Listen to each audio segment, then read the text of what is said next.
Welcome to the Genealogy Professional Podcast, the resource for transitional and experienced genealogists who want to create a successful business.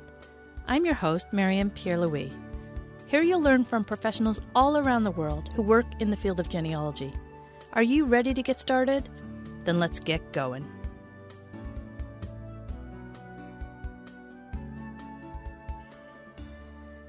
Welcome to the Genealogy Professional Podcast. Today, we head to New York to get to know genealogist Blaine Bettinger. Blaine, welcome to the Genealogy Professional Podcast. Hi, Marianne. Thank you very much. Blaine, let's get started by having you tell us about yourself and give us an overview of your genealogy business. Certainly. I am a longtime genealogist. I started in middle school. It was a middle school assignment that we were asked to fill out our family tree. I called my grandmother that evening to get a few names on that side of the family and ended up going back a couple hundred years. And essentially, I've been trying to finish that chart ever since. So that was about 25 years ago I completed that, started my genealogy journey. In 2003, I took my first DNA test. I was in grad school studying genetics and biology, and it was a perfect combination of the two things I enjoyed the most, biology and genealogy. So I took my first test and essentially have been hooked on that ever since. I'm actually a intellectual property attorney by day, so I work with copyrights, trademarks, patents, using my science background, and a genetic genealogist by night. I have a number of classes I teach in, institutes I teach in, and a number of different educational outlets like an article in the APGQ and my blog, thegeneticgenealogist.com. You have a really interesting background for a genealogist because you have a Ph.D. in, is it microbiology? Biochemistry. Biochemistry, sorry. And you're also an attorney, and you're a practicing attorney. So you have this really unusual mix of educational background. At what point during either your education or following this other career path that you decided that you were going to devote some time to DNA and the genealogy side? Well, actually, it was in 2007, February of 2007, when I started the blog. And I always say it's all been downhill from there, or uphill, or however way you want to look at it. Everything changed after I started that blog. And I didn't start the blog to have that sort of change or outcome. I started the blog as a way to educate people about genetic genealogy. When I was taking the very first tests in the 2003 to 2007 timeframe, I realized that there weren't many informational opportunities. There just wasn't much information for people out there who were taking these tests and trying to find out more about how to interpret them, how to apply them to their research, essentially how to use these test results and why they should be testing in the first place. So in February of 2007, I started the geneticgenealogist.com, and I just had a couple of educational articles, interviews, things like that. And then shortly after that, I had my first request to speak at a local historical society in Rochester, New York. And I found that I enjoyed that immensely. They're a great group of individuals. They've been very interested in DNA for a very long time. And I realized at that point that I enjoyed public speaking. I enjoyed working with genealogists both in groups and one-on-one. And at that point, it sort of took on a life of its own. I've been very, very lucky to get involved in a technology area or a evidence area that has really taken off. And that was just yearning for educational materials when I first started. So I've been very lucky to essentially be in the right place at the right time, and everything has all been as a result of starting that blog. So you work in a highly regulated, highly professional field doing the attorney work. Yet I notice on LinkedIn you list both your day job and your genealogy job. Can you talk a little bit about your thought process when you were thinking, do I make the genealogy side of this public or not? That is an excellent question, and it's not something I really talk about very often, but in the legal field, which is where I really, it's my day job. It's where I get the most of my income. It's being a genealogist and going to genealogy conferences and speaking at events and historical societies is not something that most attorneys do.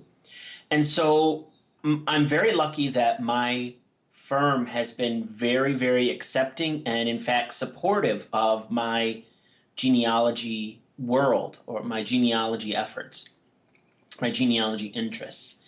And it's a tough mix, however. I certainly could have kept my professional law career field and my professional genealogy field very, very separate and tried to never mix the two. But I decided that this represented who I am the best, and I think there's a potential for interplay between the two fields. I think being a genealogist makes me a better lawyer, and I think being a lawyer makes me a better genealogist, for me personally.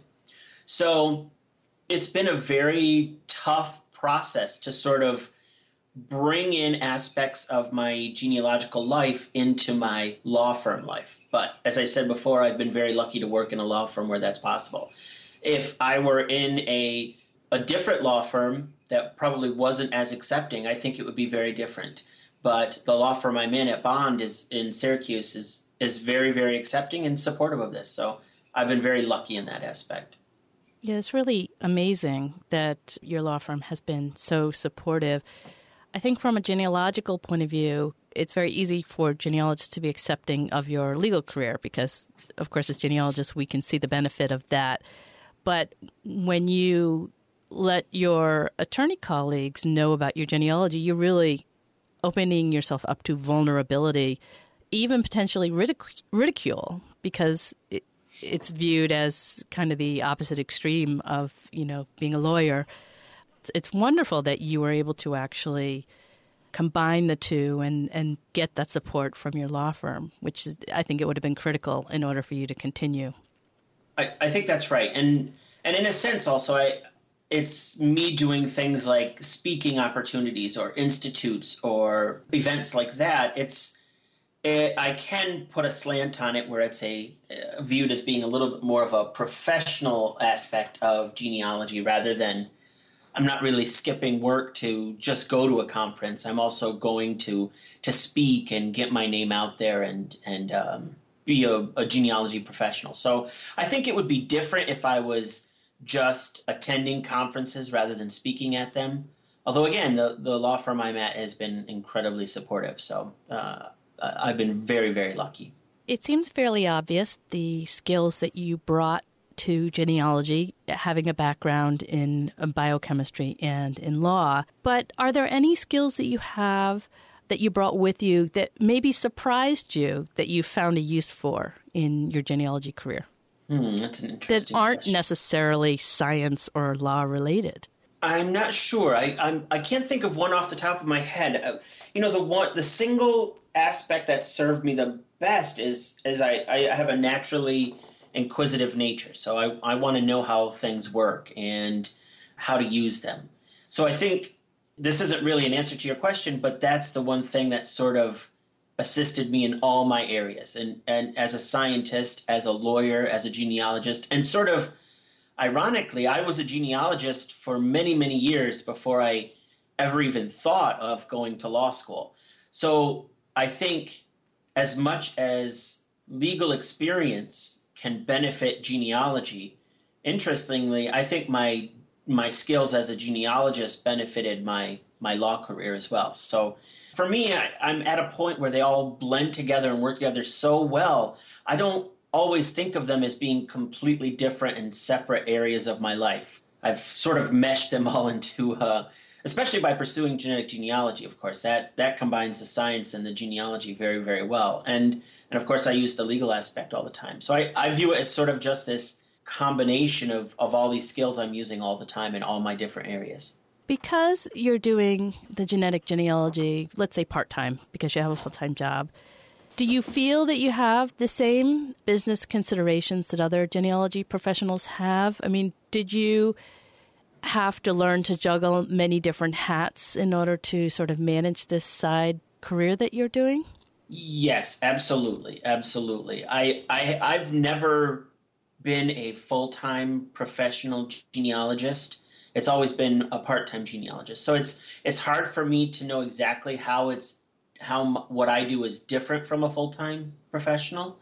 But certainly I have to be very, very careful about the projects I take on. Because what I've found is that if I take on too many projects, and sometimes that can mean 2 projects, if I take that on, it can be very, very difficult for me to complete it in the proper amount of time. So it requires that I manage my workload to an extreme degree, and it also requires me to be very efficient. I have to complete a project and do it in a decent time frame in order to have time to do the other things I do. And I also have 2 small children under the age of, they're 10 and under. And so that also takes up a bunch of time, although, of course, they're very supportive as well. So it's definitely a time management issue for the most part. When you decided to start that blog and then you took on genealogy speaking engagements, perhaps started writing articles for publication, what was the hardest part about getting started? Because I've known you for a while now, at least 5 or 6 years. I remember the very first time I ever met you was at a New England Regional Genealogical Conference. And I remember the very first time I met you, I was like, who is this guy? How did you deal with having all these skills and yet you kind of had to break into this field where, somebody like me didn't necessarily know who you were at that time? That's a really interesting question. In some ways, I almost feel like I was pulled into the speaking and writing field. There was a time when I actually didn't enjoy public speaking. And now I can't shut up in front of a crowd. So I love every minute of public speaking now. And it's been a very slow process. I started the blog in 2007. And in 2008 or 2009, I had my first speaking engagement, and it progressed from there very, very rapidly because there was this enormous demand for speakers and authors in the field of genetic genealogy. And so I suppose I'm a rare case where I didn't have to break through as much as I was pulled into it. And I don't say reluctantly because I enjoyed every moment of it, but it's been a very interesting progression. And as I said before, it's after starting the blog, it's all been downhill from there because it's been a boulder rolling down this hill. And I'm sort of on for the ride. And I don't mean to imply I don't enjoy the ride. I love every single minute of it. But I've just been very, very lucky that I'm in a field where there's a lot of demand. And so I took advantage of that demand. And essentially what I did is I never said no. And I know that's very, very dangerous. And that's the reason there were a lot of sleepless nights as I was working on things. But it also brought me to where I am. And so everyone has to find their own balance. And it's never been at a point where it was unmanageable for me. It's really been just this amazing progression of events that happened extremely quickly. I think a lot of genealogists don't say no in the beginning, sometimes out of fear that they're afraid that they might miss an opportunity. I think you are absolutely right. And that can be dangerous. You have to find your own balance. And I don't think you should be afraid to say no because there are so many opportunities, some that are just begging for people to contribute. So if you think you should say no, I think that's definitely something you should do. It's hard to find that balance, and I certainly understand that, but it is important to find it. I think your inner voice usually tells you should say no, and then most newer genealogists ignore that. And I think it comes with confidence as you gain experience over time that you no longer feel compelled to say yes all the time. Yeah, I think that's right. The more comfortable you feel in the community as well. So you don't feel like if you ever say no, suddenly you're left behind and you will no longer have any speaking opportunities and or writing opportunities or clients. And so that's certainly not the case. Right. So let's dig into your speaking a little bit. I love the fact that you said that you weren't comfortable with speaking. And I like to dig into this because a lot of new genealogy professionals aren't comfortable with speaking. Can you talk a little bit about how you made that transition? What was that first experience like? How long did it take for you to get comfortable? And was it just getting out there and doing it, or did you specifically seek out some help to make it easier for yourself? Well, I will say that I hadn't done a lot of public speaking before my first lecture in 2008, 2009 timeframe. So when I did that first lecture, it took me forever. I worked on those slides for days and days and days. I practiced my talk, and I was incredibly nervous when I gave that. And of course, we're talking about, this was a small group of people. There were probably around 30 people, I would say, 25 to 30 people. And they were all very, very kind and eager to see me. So it's not like this was a hostile environment by any means. It was probably one of the most supportive and kind environments. And yet I was incredibly nervous and fearful of giving that.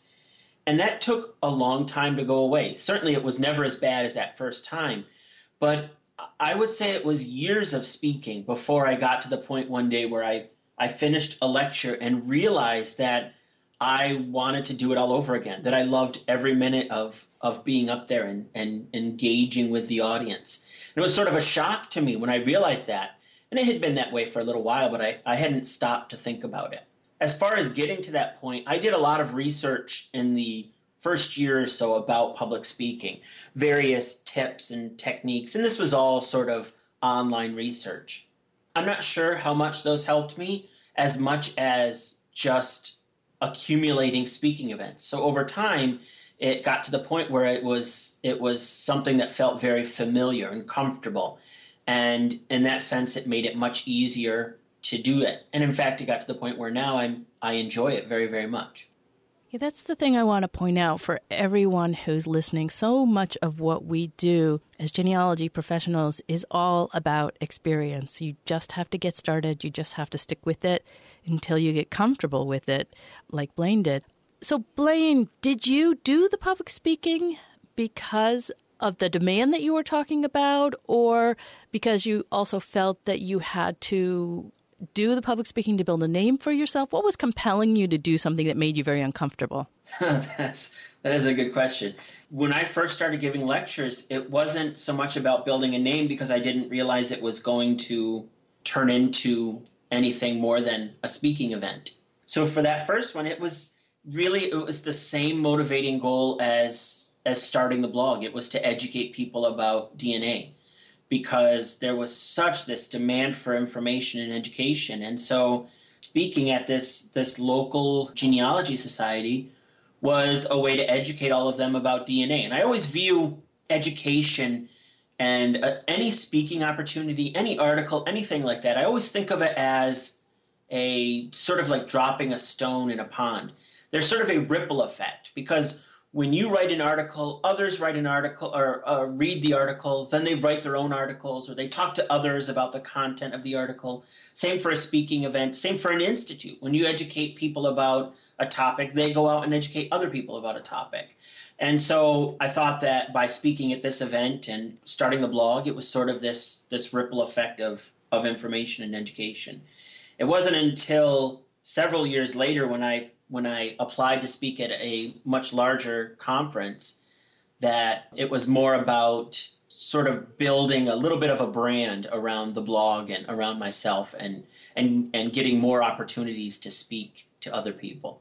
The particular discipline in genealogy that you have chosen is very technical, and I would say that there's probably a broader range of understanding surrounding DNA? Broader, meaning that it goes from extremes. There are many people who don't understand it at all. Then you have some people who have varying understanding of DNA. Then you have some smaller group of people that really understand DNA well. So there's this huge, when you confront an audience or people who are reading your article, you might not be totally sure where people are in their understanding of DNA. How do you approach the levels when you are deciding to create a talk or to write an article? How do you choose the voice and know which level to speak to? That is one of the hardest things I do as a genetic genealogist, is determining what level to talk to at the audience and finding the right balance between losing the beginners, which is the absolute last thing I want to do. It's so easy with DNA to have people's eyes glaze over if you launch into this talk with lots of technical terms and information. And sometimes I'm afraid that if that happens even once, you might lose those people forever. They may decide in their head that DNA is simply too hard and not ever try to pursue it again, which I think would be absolutely terrible. And on the other hand, you don't want to bore the people who have seen the basics and done their own testing. You don't want to bore them to death as they're sitting in this lecture. One of the key things for me is to ensure that I have good titles for lectures. It seems sort of a simple concept, but to ensure that the titles of the lectures are such that they explain to people whether or not it's going to be a beginner course or more of an advanced course. And I do many, many beginning courses. So sometime this year or very soon, we'll probably have the 3 millionth person take an autosomal DNA test. And that means that there are thousands of beginners out there that are looking for more information. So I never stop giving beginner lectures. Although I feel like I've done it so many times, I'm worried about boring people. But I think I'm always seeing new faces in these audiences. And so that hasn't been too much of a concern. On the other hand, most of my writing, I think, tends to be a little bit more advanced because in my experience, the people that are reading these articles tend to be people who have taken a DNA test or are very highly driven to understand the concept and won't be driven away if it's a bit of a struggle or advance for them to achieve. So for me, it's about managing people's expectations. Make sure that when you're giving a lecture or writing an article, make sure you understand the audience by driving the audience to the right lecture. For example, that's hard to do with an article, but for lectures, it's a bit easier.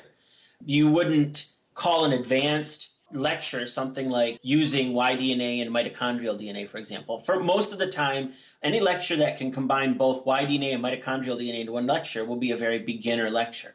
And I think people that are more advanced will tend to not go to that. So for me, it's really trying to prevent that before it even arises.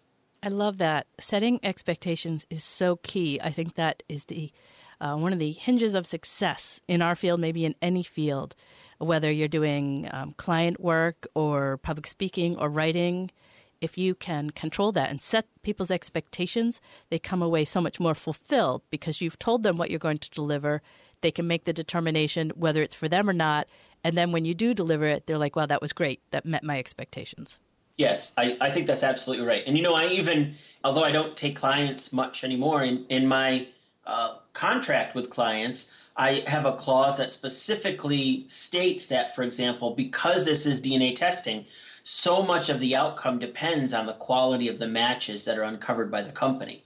So if you have close family members that are tested and you have some great results, that can lead to an outcome that's much more favorable than if you test and there's just no one in there that you're closely related to. So I try to set that even in a client relationship right up front and make sure they understand that DNA can be a little bit iffy sometimes. And so it's not the cure-all that I'm afraid people sometimes think it is. Yeah, that's really interesting because we have that aspect for traditional genealogists when they're doing traditional archival research, and they have that same expectation that they need to set in that they might not find what the client is looking for.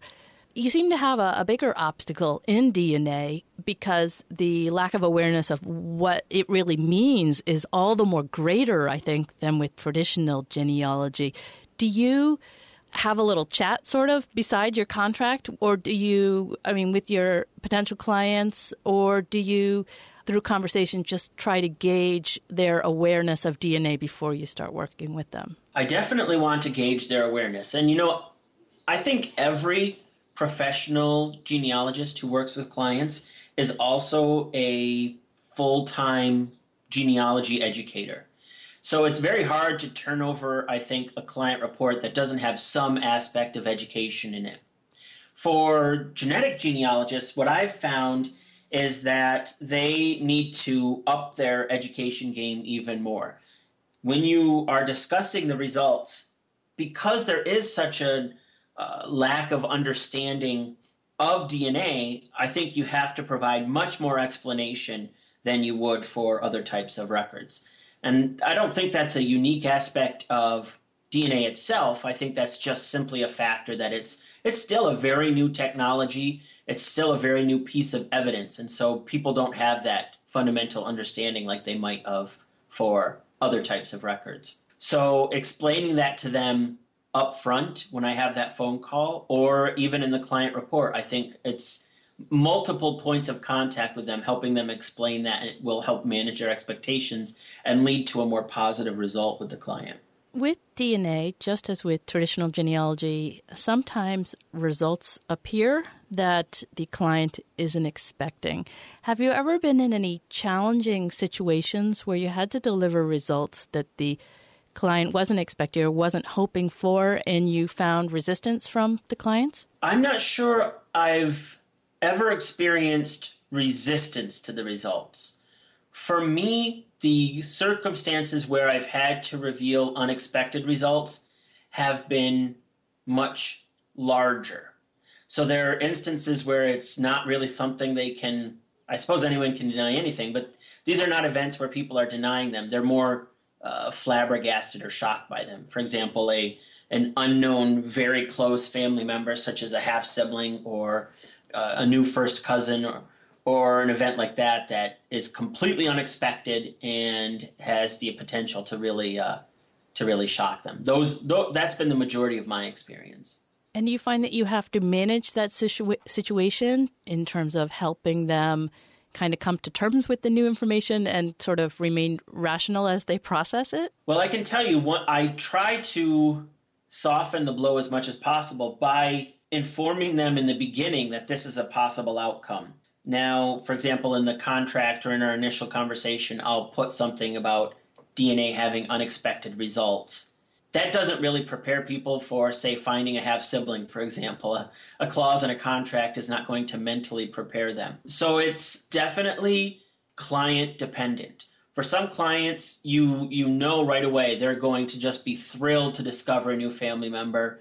For other clients, you know that they're not going to be thrilled about that. And so there's no easy way, I think, that I've found to tell people that they have unexpected results, but doing it in a way that is as kind and I think in a slow manner to essentially build up to it and let them know. I think that's the best way to do it. I wish I had a magic recipe to follow that would make it easier, but every family is so different that you never really can perfectly predict how someone will react to this new information. So unfortunately, as genealogists, we just have to report it and give that information to the client. I think there are better ways to do it, but it's never going to be an easy thing to do.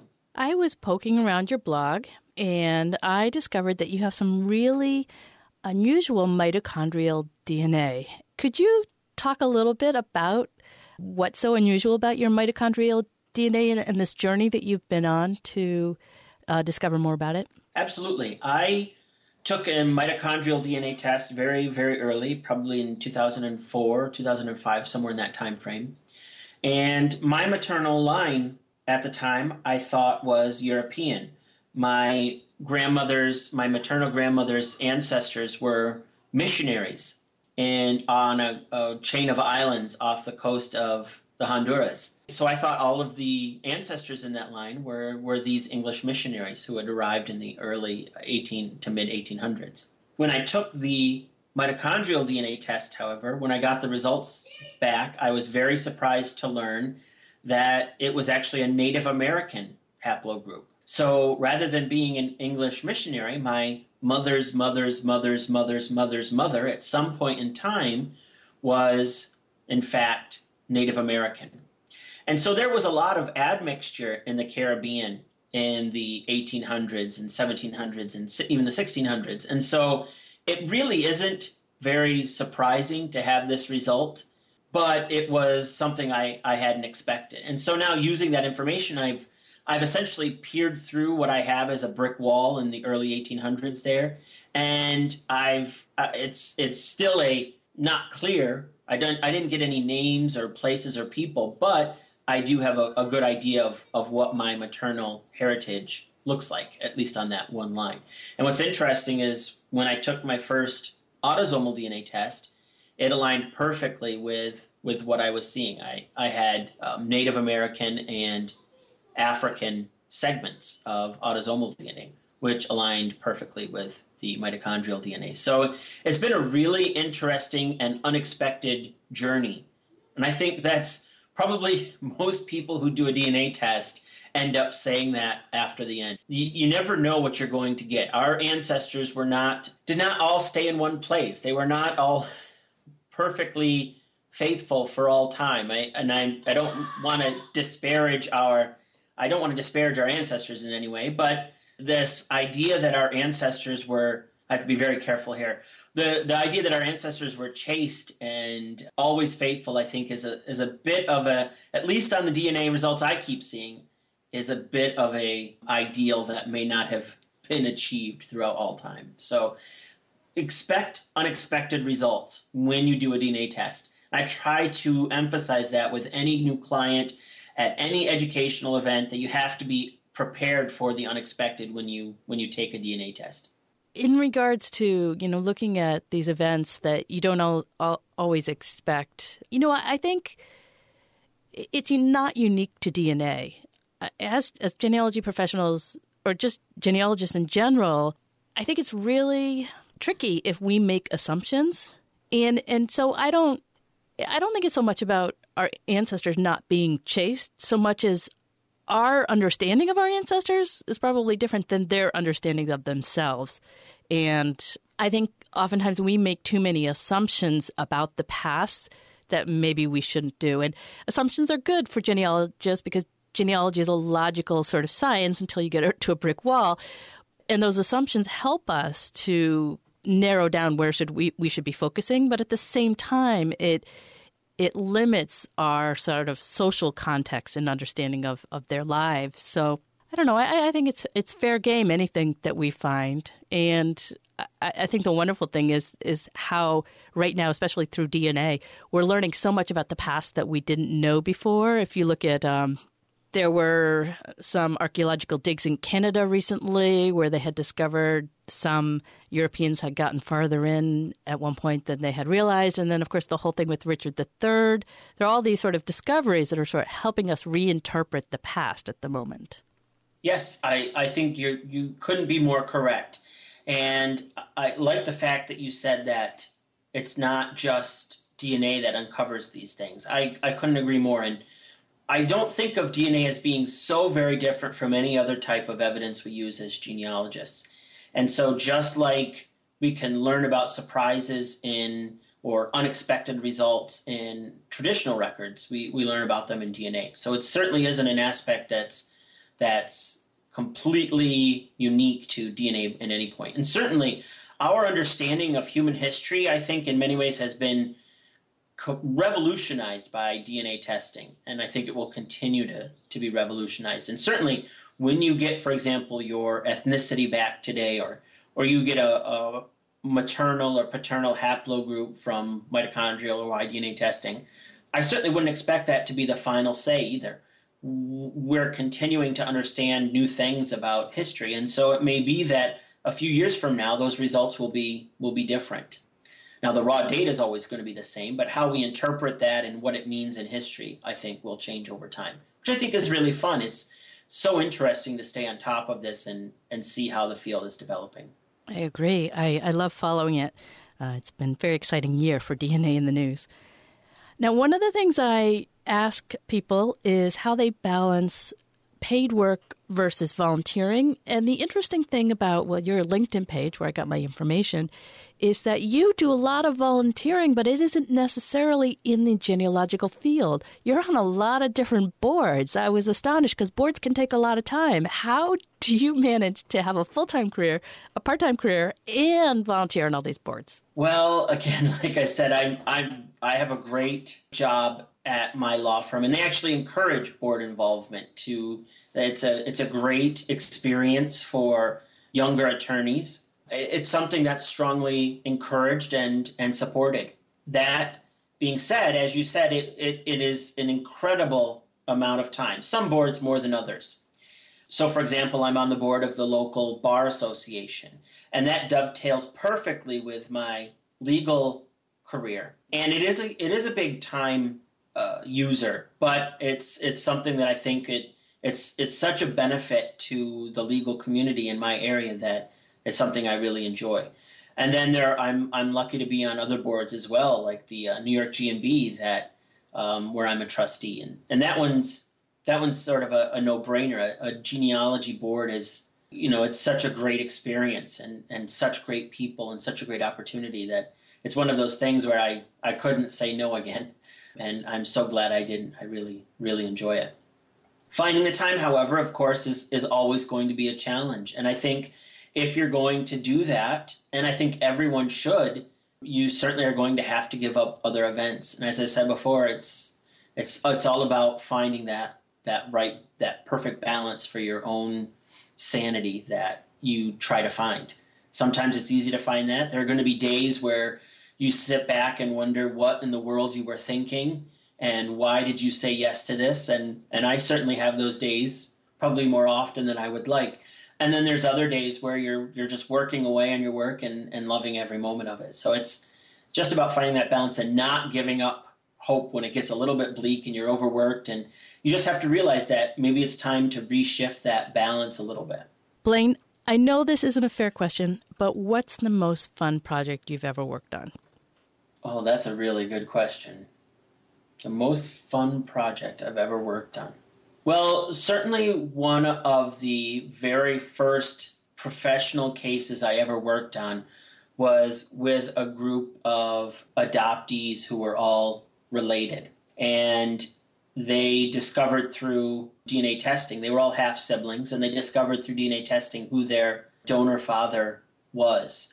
And that was sort of my first foray into professional genetic genealogy, and helping them interpret their results was incredibly rewarding. And just their excitement at determining their genetic heritage, I think, was really incredible. I don't do much adoption work, and I haven't traditionally, but that experience was, and there are people who do it much better than I do, but that experience was really, really incredible. When you're dealing with donors, does that really fall under adoption work? Well, I kind of clump them together because the methodologies are pretty much the same.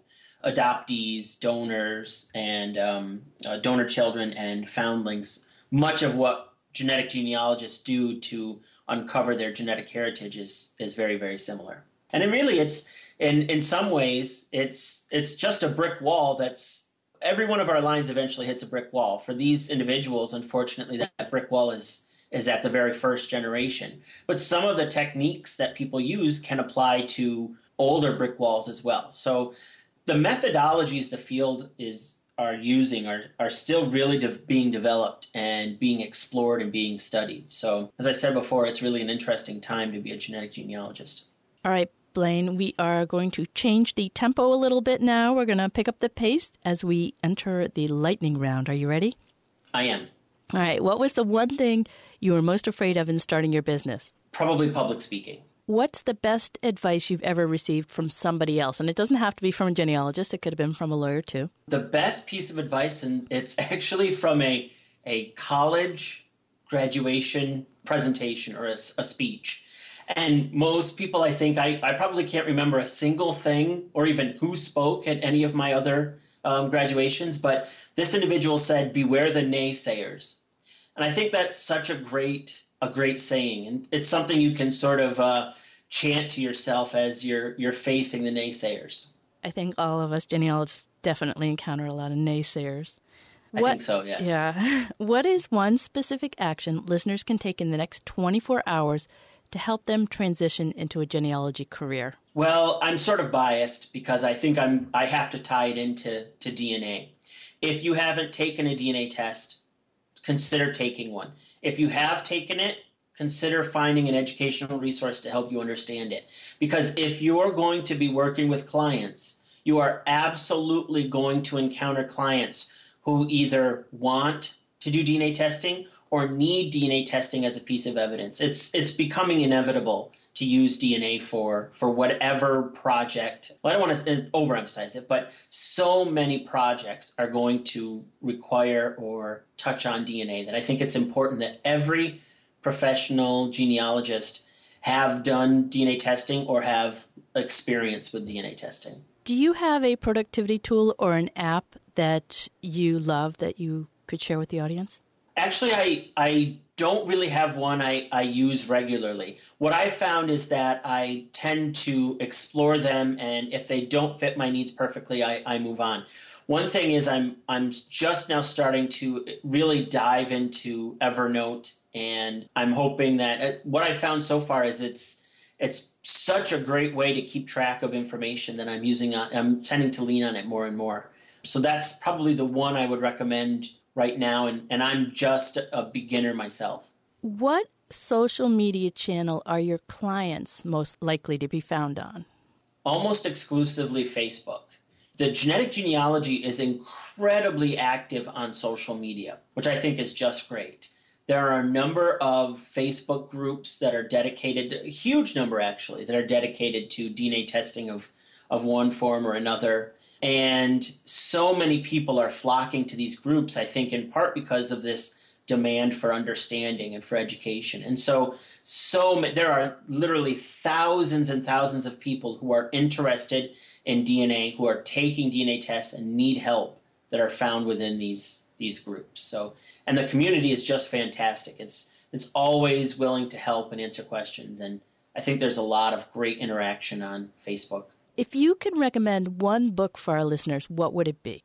Well, it's actually, I think, a book that many people may not have read in the genetic genealogy world, but I think Christine Keneally's Invisible History of the Human Race is a really interesting look at our genetic history as a race, and also it touches on recent genetic genealogy developments as well. So I think it's a fascinating book. If somebody wanted to get started in DNA, okay, so let's pretend it's somebody like me who really doesn't know anything about DNA. I know the basic stuff, but where would you send them to get started?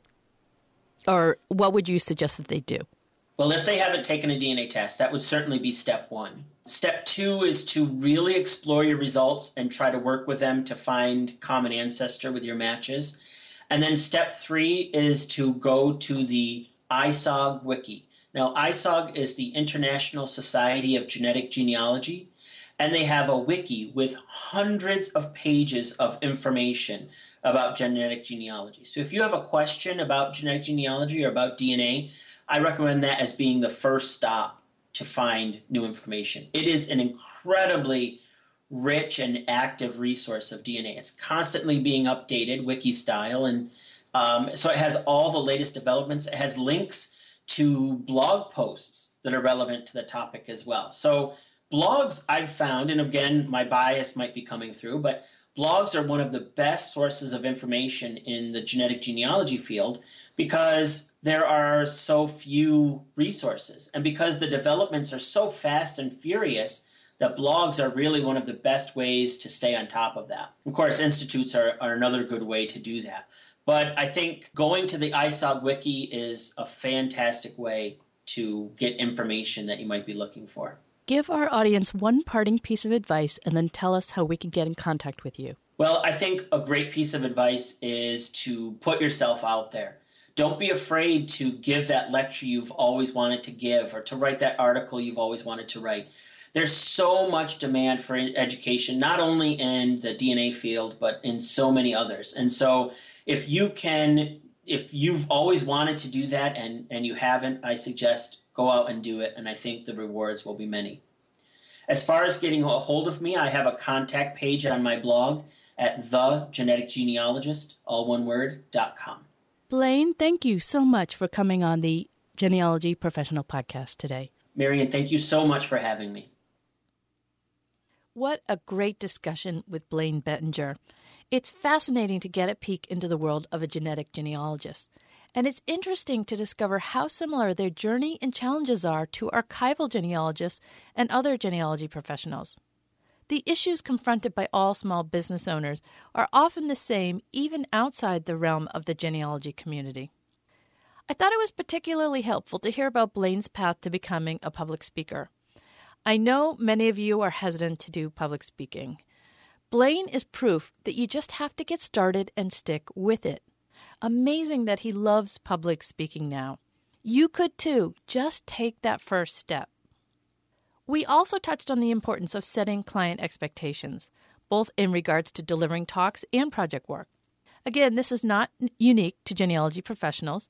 I think this is one of the most important underlying activities that determines the success of any business. If you don't set client expectations and educate your clients about the things related to their project, then you will spend more time later putting out fires and resolving misunderstandings. I love when Blaine said, "A clause in a contract is not going to mentally prepare them." Make sure you have that clause, but do more to set your clients' expectations. A couple of news items today before we end.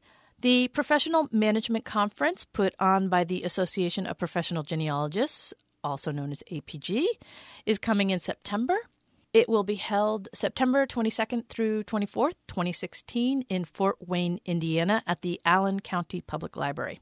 This is the first standalone PMC that is not following another seminar or institute. As a result, it is bigger and better than ever. It will be 3 full days with 27 sessions and 6 workshops. I will be presenting 3 talks myself, connecting with influencers and mentors, creating a social media marketing strategy, and 3 approaches for Facebook page success. Blaine Bettinger will be there as well, presenting working with a client's DNA and getting the most out of Y-DNA. The conference is packed with classes that will take your business to the next level, and I really mean it. It is a super lineup of speakers and topics. I hope to see you there and have the chance to meet you in person. You can learn more about the conference at www.apgen.org/conference. As a reminder, I have started a newsletter for the Genealogy Professional Podcast. You can sign up for that on the front page of the website at thegenealogyprofessional.com. That's also your ticket for getting into the free but top secret Facebook group. And lastly, I have been creating a number of short videos to help you with social media. There are videos for Facebook, LinkedIn, and I even did one on ancestry DNA. If you have any requests, you can leave a comment and tell me what videos you'd like to see. I also released the full-length webinar called Starting From Scratch Facebook Pages. That joins my other webinar, Starting From Scratch Twitter for Small Business. If you're new to Facebook pages or Twitter, those hour-long classes will walk you through the process of getting up and running. You can find all of these by searching YouTube for Marian Pierre-Louis. For your action item for this episode, I want us to focus on setting client expectations. Take a look at your website, your client reports, and your client communication, and consider both email and phone conversations. Have you detailed how your project process works? Does the client know what to expect, what results you are likely or not likely to find, what they will receive as an end product, and when you will communicate with them and how? If you see any gaps, make some changes. Provide existing and potential clients with the information they need up front. If you're a public speaker, revisit the titles and descriptions of your talks. Do they provide enough information to set the expectation of the audience to know whether it's an appropriate level for them? Does the content of your talk match the description? If not, it's time to revise. That's it for this time. Until we meet again, keep improving your business skills and take at least one step to push your business forward.